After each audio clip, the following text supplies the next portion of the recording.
maknanya Masjidil Haram itu adalah kiblat, maknanya kita disuruh sholat untuk menghadap Masjidil Haram, bukan maknanya Allah berada di dalam Masjidil Haram. Kita disuruh berdoa menghadap atas, tangan kita suruh menengadah ke atas, karena memang itu adalah arah yang disuruh Allah kepada kita, yang Allah menyuruh kita untuk berdoa menghadap atas.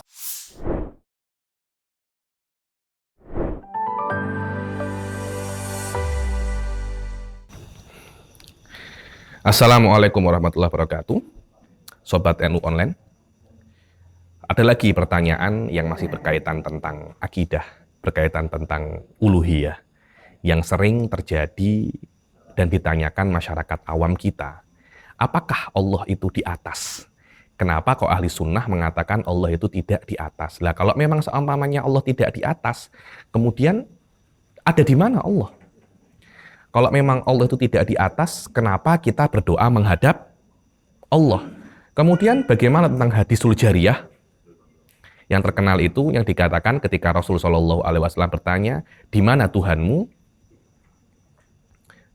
Jariyah ini, perempuan ini, menunjuk ke atas, kemudian Rasulullah SAW mengatakan amanat. Orang ini apa? Orang yang beriman. Pertama, ahli sunnah wal jamaah mengatakan bahwasanya Allah tidak bertempat. Ini adalah salah satu rukun, salah satu akidah yang besar dalam ahli sunnah wal jamaah. Kenapa kok ahli sunnah wal jamaah itu mengatakan Allah tidak bertempat? Karena kalau Allah mempunyai tempat, maka Allah itu mempunyai ukuran. Allah mempunyai apa? Ukuran. Tempat bisa dengan makna tempat semacam rumah. Rumah adalah tempat saya. Atau tempat dengan makna arah. Dengan makna arah. Dua-duanya mustahil bagi Allah Subhanahu wa Ta'ala. Ahli sunnah tidak mengatakan Allah bertempat di arsy. Kenapa? Kalau Allah bertempat di arsy, niscaya arsy lebih besar daripada Allah, seperti singgasana lebih besar daripada orang yang duduk di dalam singgasana tersebut. Kalau memang semacam itu, kita tidak perlu untuk mengatakan setiap sholat Allahu Akbar.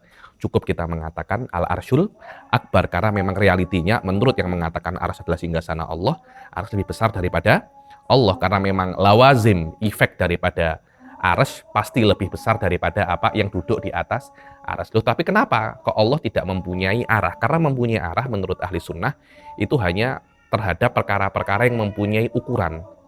Dan kita sebagai ahli sunnah meyakini Allah tidak mempunyai apa?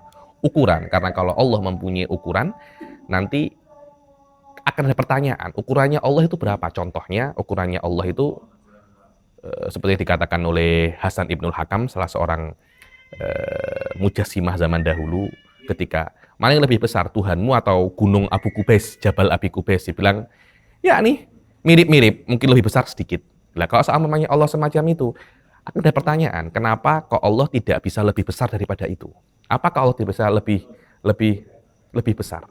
Oke, kalau seumpamanya Allah itu berada di atas, akan ada pertanyaan, kenapa kok Allah itu berada di atas? Ya karena kalau seumpamanya Allah itu berada di bawah, bawah itu lebih rendah daripada atas.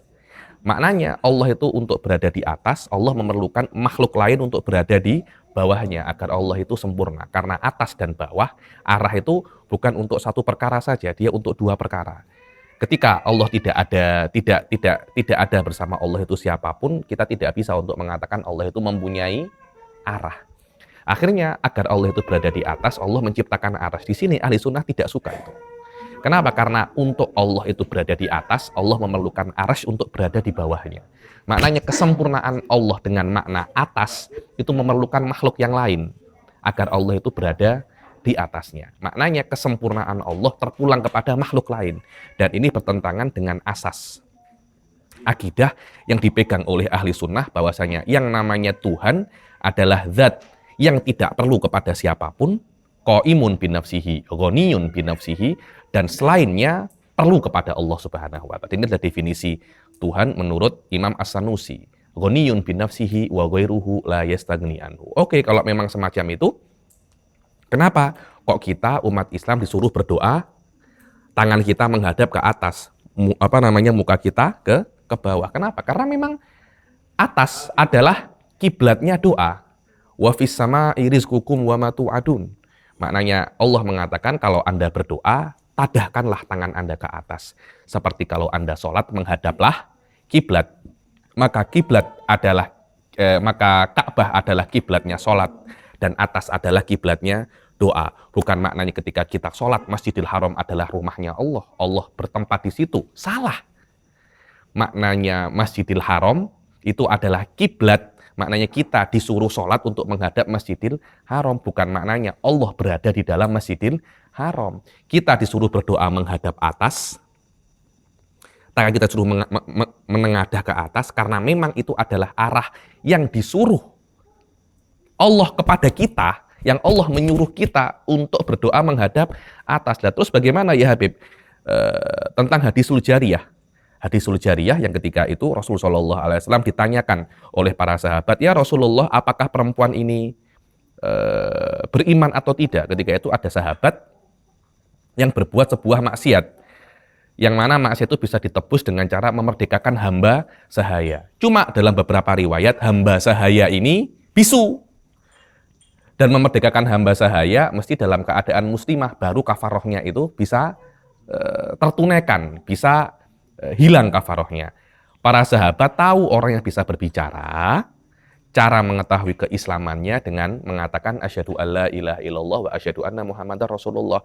Tapi para sahabat tidak tahu bagaimana cara mengetahui seorang bisu itu masuk Islam atau tidak. Datanglah kepada Rasulullah, ya Rasulullah, apakah perempuan ini muslimah? Aku ingin memerdekakannya sebagai kafaroh dosa yang sudah aku buat. Rasulullah mengajari dan mengajari sahabat dengan cara menanyai jariyah ini, mana Tuhanmu? Apakah Tuhanmu Allah atau Tuhanmu adalah berhala-berhala yang disembah di sekeliling Ka'bah pada saat itu? Karena pada saat itu masih banyak berhala-berhala di sekeliling Ka'bah. Rasulullah bertanya semacam itu, kemudian dia mengatakan semacam ini. Perempuan ini mengisyaratkan ke atas, menunjukkan bahwasanya Tuhannya bukan berhala-berhala yang disembah. Tuhannya adalah Allah Subhanahu wa Ta'ala. Jadi menunjuk ke atas adalah dalil cara mengetahui imannya orang yang tidak bisa berbicara. Bukan menunjukkan Allah itu berada di atas. Karena jika Allah berada di atas, maknanya Allah memerlukan makhluknya selain Allah untuk berada di bawahnya agar Allah itu sempurna. Ketika itu, kesempurnaan Allah terpulang kepada makhluknya dan itu mengurangi kesempurnaan zat yang dikatakan sebagai Tuhan. Karena ketika itu dia memerlukan selainnya agar dia menjadi sempurna. Wallahu a'lam.